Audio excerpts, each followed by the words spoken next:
सत्य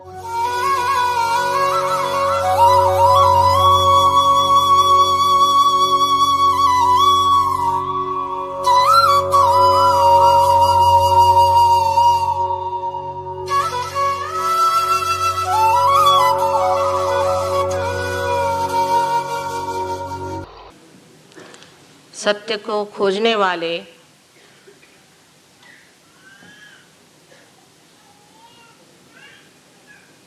सर्व आत्माओं को हमारा प्रणिपात।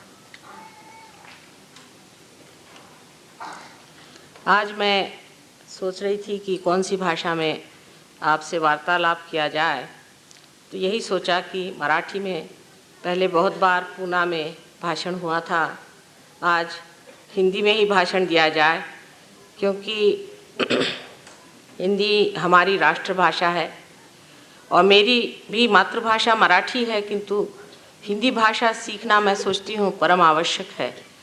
और इसलिए आप लोग मराठी प्रेमी लोग मुझे उदार अंतःकरण से क्षमा करेंगे, और हिंदी बोलने वाले लोग जो साहित्यिक हैं वे भी मुझे क्षमा करें अगर कोई त्रुटियां हो जाए तो। किंतु सबसे पहले जान लेना चाहिए कि भाषा तो हृदय की होनी चाहिए। जहाँ भाषा हृदय की न होते हुए सिर्फ शब्दजाल होती है, तब हर तरह के जंजाल खड़े हो जाते हैं। इसलिए कोई सी भी भाषा जो हृदय से निकलती है वही मार्मिक होती है, उसी का असर भी होता है। हम लोग सत्य को खोज रहे हैं अनेक वर्षों से, आज ही की ये बात नहीं है। अनेक वर्षों से हम सत्य को खोज रहे हैं और उसकी खोज होते होते काफ़ी लोग भटक भी गए हैं। उसका कारण हमें समझ लेना चाहिए, क्योंकि आज की जो स्थिति है, आज का जो माहौल है, वातावरण है, उस वातावरण में ये समझ में नहीं आता है कि सब लोग परमात्मा की बात करते हैं, धर्म की बात करते हैं, और उस पर इतना झगड़ा, इतनी आफत और इतना तमाशा क्यों खड़ा करते हैं। यह प्रश्न ज़रूर हमारे जो तरुण पीढ़ी के लोग हैं उनके सामने आता है, और वो लोग ये पूछते हैं बार बार कि माँ इसका क्या मतलब है। अगर ये परमात्मा सच्चाई है, परमात्मा अगर प्रेम है और परमात्मा अगर कृपा, तो ये सब तो लगते नहीं कि इन पे कोई परमात्मा की कृपा है या इन पे कोई परमात्मा का असर भी है। तो ऐसे परमात्मा से अच्छा है कि भूल ही जाएं उसको जिसने कितनी आफत मचा रखी है। इस प्रकार आज आप देख रहे हैं कि एक बड़ा द्वंद्व हमारे तरुण लोगों में, हमारे जवान लोगों में खड़ा हो रहा है कि जो परमात्मा की बात है इसे किस तरह से माना जाए। चाहे आप माने या न माने, परमात्मा है। ये मानने न मानने की बात नहीं, जो अस्तित्व है वो रहेगा, चाहे आप माने या न माने। लेकिन ऐसी क्या बात हो गई कि जिसकी वजह से मनुष्य ऐसे गलत रास्तों पे चला जाता है जहाँ परमात्मा खोजने से भी नहीं मिलता। ये समझने की अगर हम कोशिश करें तो कहाँ हमारी गलती हो गई ये हमारे दिखाई देगी। अब सहज योग जो है, सहज, सह माने आपके साथ, जो माने जन्मा हुआ, जो आपके साथ जन्मा हुआ योग का कार्यक्रम है, जो आपके लिए योग की युक्ति है। इतना ही नहीं, एक आपके लिए आश्वासन है, वो सिद्ध करने का आज समय आ गया है। सहज योग ये कोई आज का काम नहीं, हजारों वर्ष पहले भी इंद्र को आत्म साक्षात्कार दिया गया था, आत्मज्ञान दिया गया था, तब भी सहज योग था। और उसके बाद आपने देखा है मार्कंडेय स्वामी ने, जो कि 14,000 वर्ष पूर्व इस संसार में आए थे, उन्होंने भी सहज की महत्व बताई है। लेकिन ये बात बहुत खोल करके कही नहीं गई। उसके बाद बहुत सालों बाद हम कह सकते हैं कि इसको खोल कर पहले ही आदि शंकराचार्य ने सर्व समाज के सामने रखा। तो भी ये नहीं कहा गया कि ये चीज़ होती कैसी, पूरी तरह से बात नहीं कही गई, क्योंकि वो समान नहीं था। कृष्ण ने भी कहा कि आपको आत्मा को जान लेना चाहिए, जिसने आत्मा को जाना वही समझ सकता है। क्राइस्ट ने भी यही कहा कि आपका पुनर्जन्म होना चाहिए। बुद्ध ने कहा, महावीर ने कहा, सब ने ये कहा कि आपका पुनर्जन्म होना चाहिए। लेकिन इस बात को खोल करके आदि शंकराचार्य ने बताया कि इसके सिवाय कोई और इलाज आपका नहीं है। जब तक आपके अंदर से चैतन्य की सौंदर्य लहरियाँ नहीं बहेंगी तब तक सलीलम सलीलम उन्होंने कहा, तब तक ये शब्द जाल छूट नहीं सकते। लेकिन सबसे ज़्यादा मैं कहूँ कि नानक साहब और कबीरदास जी, इन लोगों ने तो पूरी तरह से कोशिश करके और जो सत्य उसे सामने रखा कि कुंडलिनी के जागरण के सिवा कोई भी कार्य सिद्ध नहीं हो सकता। लेकिन उनका बोलने का ढंग इतना ज़बरदस्त और इतना ज़ोर का था कि लोग उसे समझ नहीं पाए। और यही बात मैंने महसूस की कि इस दुनिया में जब तक लोगों को आप आत्मज्ञान नहीं देंगे, उसकी बातचीत करना बड़ा बेकार सा हो जाएगा। जैसे गीता लिख दी, वो लोग पढ़ पढ़ के बेकार हो गए। उसके बाद और कोई ज्ञान की बात लिख दी जिसे पढ़ पढ़ के लोग बेकार हो गए। लेकिन अब जो बात है वो करने की, दिखाने की, बतलाने की नहीं रही। और वही बात सोच करके मैंने इस पर बहुत जानने की कोशिश की कि मानव में कौन से दोष होते हैं, इसमें कौन सी तकलीफ़ें होती हैं जिसके कारण ये परमात्मा को नहीं जान पाता है। और काफ़ी उम्र तक इस पर मेहनत करने पर एक दिन सहज में ही मैंने सोचा कि सहस्त्रार के खोलने से ही सब ठीक हो जाएगा, और उसी प्रकार ये सहयोग हमारा प्रस्थापित हुआ है। अब इसमें जान लेना चाहिए संक्षिप्त में कि ये जीवंत प्रक्रिया हमारे अंदर है, जीवंत। जैसे कि हम एक अमीबा से इंसान बने हैं, उसी तरह से आज इंसान से हमें अतिमानव बनना है, और वो भी एक जीवंत क्रिया से होने वाला। उसमें कोई सी भी नकलियत नहीं है कि जो शब्द जाल से हो जाए, कुछ सर पे खड़े होने से हो जाए, कपड़े बदलने से हो जाए, या बाह्य की चीज़ें छोड़ देने से हो जाए। ये तो अंदर की प्रक्रिया है। जैसे बीज आप उगाना चाहते हैं, उसमें अगर अंकुर आना है तो उसे आपको माँ के हृदय में डालना होगा, उसको इस पृथ्वी के पेट में डालना होगा, और वो अपने आप अकस्मात सहज में ही अंकुरित होता है। कैसे होता है क्या आप बता सकते हैं? एक फूल फल कैसे होता है आप बता नहीं सकते। इसी प्रकार सहज योग जो है वो भी एक अद्भुत घटना ज़रूर है, लेकिन ये किस प्रकार होती है ये हम बता सकते हैं, क्योंकि मनुष्य के जितने भी कार्य हैं वो सब ज्ञात होने चाहिए। और इसलिए आप जान सकते हैं कि अपने अंदर जो कुंडलिनी स्वरूपा शक्ति है, जो त्रिकोणाकार अस्थि में बैठी हुई है, वो जागृत होने से ही आत्मबोध होता है। आश्चर्य की बात है कि गीता पर, गीताई लिखते वक्त में ज्ञानेश्वरी जो है वो गीता ही पर लिखी हुई है पूर्णतया। ज्ञानेश्वर जी ने 6ठे अध्याय में कुंडलिनी का बड़े ज़ोर शोर से व्याख्यान किया हुआ है, उसको बतलाया हुआ है, समझाया, उसका वर्णन भी बहुत सुंदर किया, बहुत ही सुंदर किया हुआ है। और उसके बाद उन्होंने ये भी बताया है कि जिस वक्त ये कुंडलिनी का जागरण होगा तब किस तरह से लोगों को लाभ होंगे। उसमें से एक बहुत ही सुंदर चीज़ ये है कि जो जे वांछिलते तो लाहो, जो चाहोगे वो मिलेगा। लेकिन चाहत ही इंसान की बदल जाती है, उसके चाहने का ढंग ही बदल जाता है। अब ये कुंडलिनी हमारे अंदर स्थित है। अब कोई अगर साइंटिफिक लोग हैं तो वो कहेंगे कि साहब ये कैसे आपने जाना। अब हम जानते हैं, आप चाहें तो इस बात को माने या न माने, लेकिन एक बात है, अगर आप साइंटिस्ट भी हैं तो आपको अपना दिमाग खुला रखना चाहिए, ओपन माइंडेडनेस होनी चाहिए। अगर आप ओपन माइंडेड नहीं है तो आप कभी भी साइंटिस्ट हो नहीं सकते। हम एक आपके सामने कहना चाहिए कि जिसे एक धारणा, एक हाइपोथेसिस रख रहे हैं, उसको अगर हम सिद्ध कर दें तो फिर वो तो कायदा हो ही जाता है। इसी प्रकार कुंडलिनी भी ज़रा गहरी चीज़ है, और उस गहरी चीज़ को पाने के लिए सबसे पहले अपने दिमाग को खुला रखें। पहले ही से आप डंडा लेकर खड़े हो जाइएगा तो हम आपको क्या बताएंगे। मैंने ये देखा हुआ है कि सिर्फ परमात्मा के साम्राज्य में ऐसे कार्य होते हैं। देखिए, अगर आप कॉलेज जा रहे हैं, यूनिवर्सिटी जा रहे हैं, आप एडमिशन के लिए कितनी कोशिश करते हैं, क्या क्या दुनिया भर के आफ्ते करके एडमिशन कराते हैं, एडमिशन लेते हैं, और अपने गुरुजनों के सामने गर्दन झुका के बैठते हैं कि वो जो भी कहे वो प्रमाण होगा। लेकिन मैंने देखा है कि संसार में जितने बड़े बड़े साधु संत आए, उनको तो हम लोगों ने सताया है, उनकी तकलीफ़ थी, उनकी कोई बात नहीं सुनी और उनको परेशान करते रहे, और हर समय उनसे चर्चा और वाद विवाद करके उनको परेशान किया। इस तरह से आप ज्ञान को प्राप्त नहीं कर सकते। ज्ञान के लिए सबसे पहले चीज़ है कि मैंने अभी तक जाना नहीं, मुझे आगे जानने का है, जिसके ऊपर सब बड़े बड़े शास्त्रों में सब बड़े बड़े साधु संतों ने लिखा हुआ है।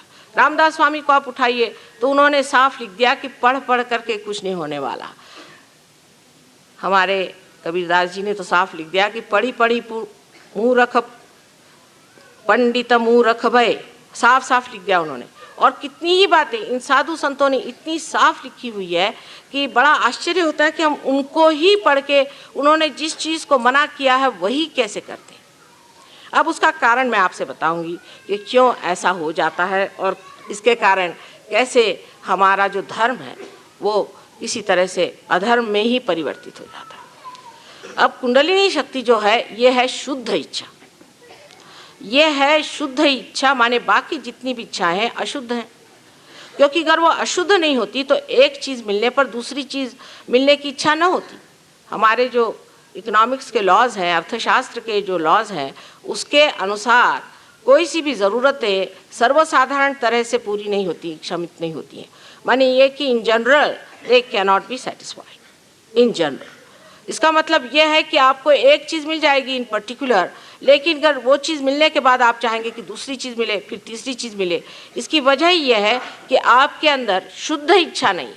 जिस इच्छा की आप बहुत कोशिश करते हैं कि पूरी हो जाए, वो इच्छा शुद्ध नहीं है, वो अशुद्ध इच्छा।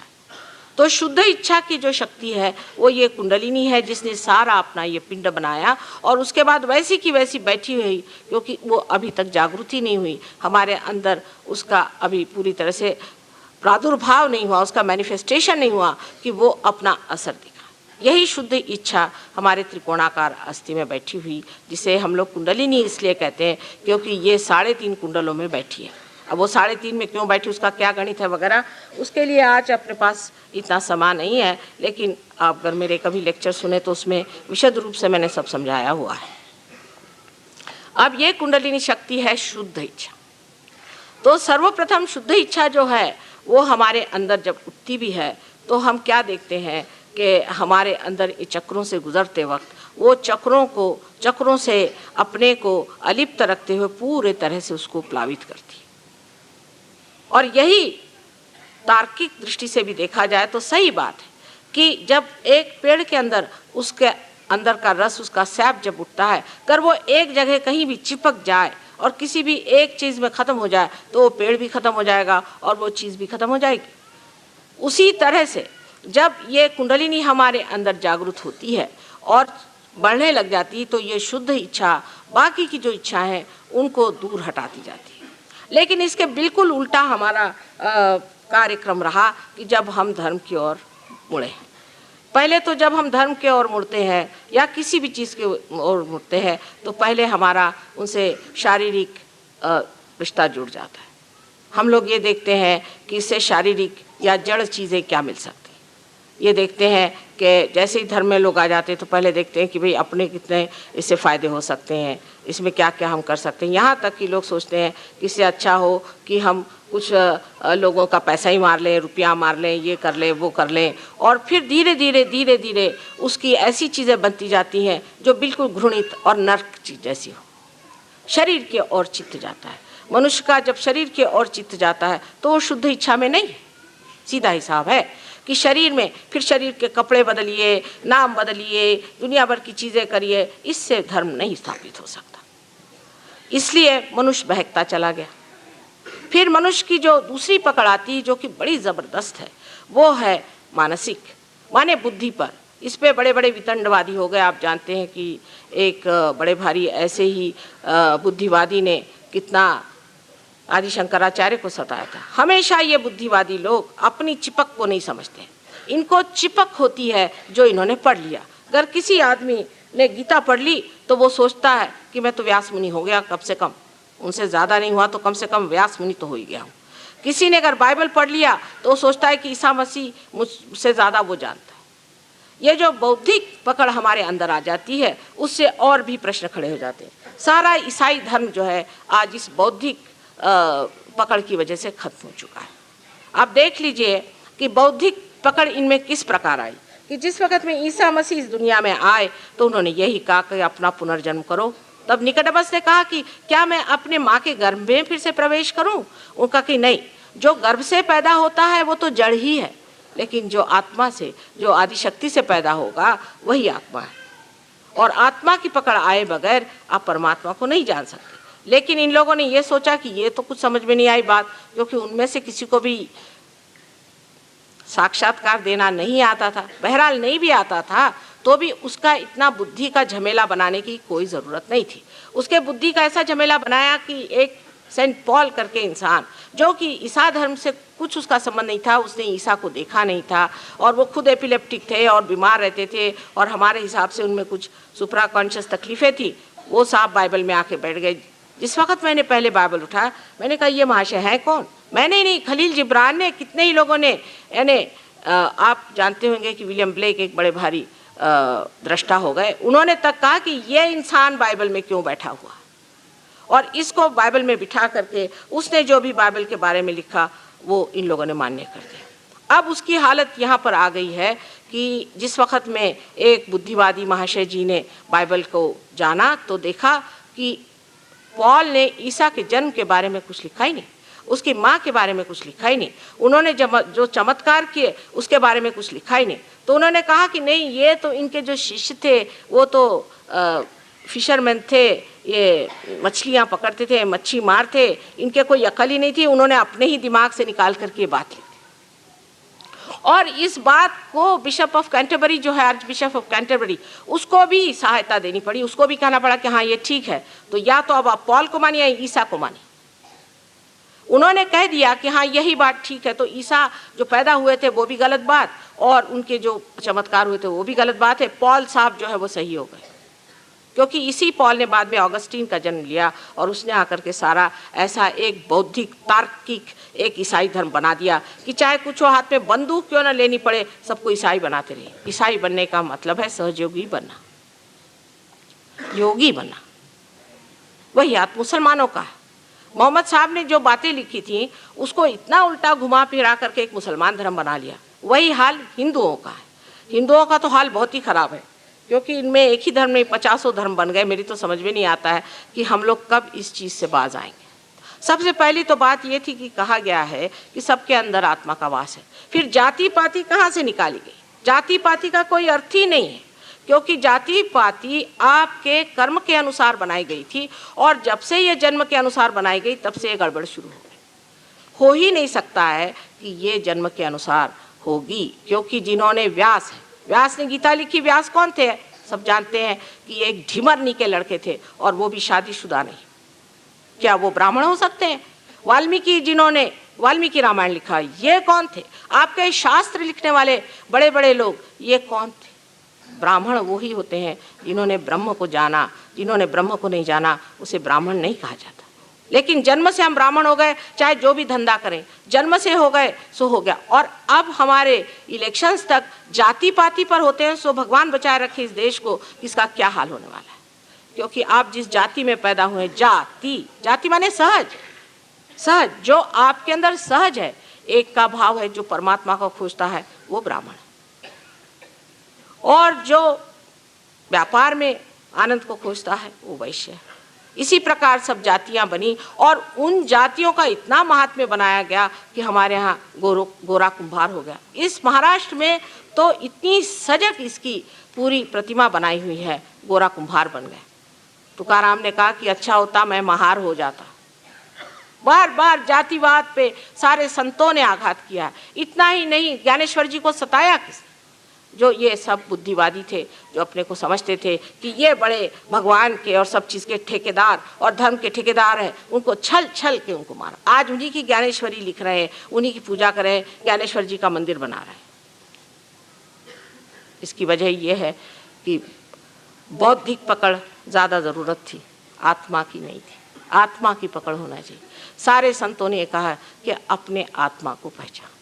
नामदेव साहब जो इतने बड़े भारी यहाँ के कवि हो गए हैं, इतने पहुँचे हुए पुरुष थे, उन्हें एक बहुत सुंदर सा काव्य लिखा है, जो कि गुरु ग्रंथ साहब में भी नानक साहब ने बहुत माना और उसे लिखा हुआ है, जिसका कि मैं आपको हिंदी में वर्णन बताऊं कि वो कहते हैं कि जो आदमी परमात्मा से एकाकार हो जाता है उसकी ऐसी दशा हो जाती है कि जब उसका चित्त, जैसे एक छोटा बच्चा पतंग उड़ा रहा है, पतंग आकाश में भरारी मार के, भरारी मराठी शब्द ही लिया है उन्होंने, भरारी मार करके घूम रही है, और ये बच्चा जो है औरों से बात कर रहा है, खेल रहा है, आगे पीछे दौड़ रहा है, लेकिन उस वक्त उसका चित्त उस पतंग पर। दूसरी बात उन्होंने ये कही कि जिस वक्त औरतें पानी भर के आ रही हैं और जल्दी जल्दी चल रही हैं, आपस में बोल रही हैं, और उनकी घघरी सर पे रखी हुई है और आपस में हंसी मजाक सब हो रहा है, लेकिन चित्त उनका उस घाघर पे, सर पे। इसे समझने की बात यह है कि जो लोग धर्म की बात करते हैं, सबसे पहले उनको चाहिए कि वो आत्मा का साक्षात्कार पाएं, नहीं तो उनको कोई अधिकार नहीं कि वो आत्मा का साक्षात्कार पाएं, और कोई अधिकार नहीं कि वो कहें कि हम आत्म साक्षात्कारी हैं। वो अपने को कहें भले कि हम बहुत ऊंचे हैं और अपना सेल्फ सर्टिफिकेट दे, लेकिन उसकी पहचान ये है कि वो जो आदमी आत्म साक्षात्कारी होता है, वो उसके अंदर सामूहिक चेतना आनी चाहिए, उसके अंदर कलेक्टिव कॉन्शियसनेस आनी चाहिए। अगर उसके अंदर वो सामूहिक चेतना नहीं आई तो वो कितना भी अपने को सेल्फ सर्टिफिकेट करे तो भी तो आत्म साक्षात्कारी नहीं है। और ये बड़ी ज़रूरी चीज़ है कि धर्म को पालने वाले, धर्म को संभालने वाले आत्म साक्षात्कारी होना चाहिए। धर्म पे चर्चा करना भी उन्हीं का अधिकार है जिन्होंने अभी तक उस प्रकाश को पाया नहीं, आत्मा के प्रकाश को पाया ही नहीं। वो क्या उसकी बात करेंगे जो अंधेरे में खड़े हुए, अंधेरे की ही चर्चा होगी, या एक अंधा आदमी क्या बताएगा कि कौन से रंग है और कौन सी कला यहाँ पड़ी हुई है। इसलिए पहले अपनी आँख खोलनी चाहिए, और वो आँख सिर्फ आत्मा के ही दृष्टि से जाना जाता है। गीता में भी कहा, आत्मन्येव आत्मने तुष्टः, आत्मा आत्मा से ही तुष्ट होता है।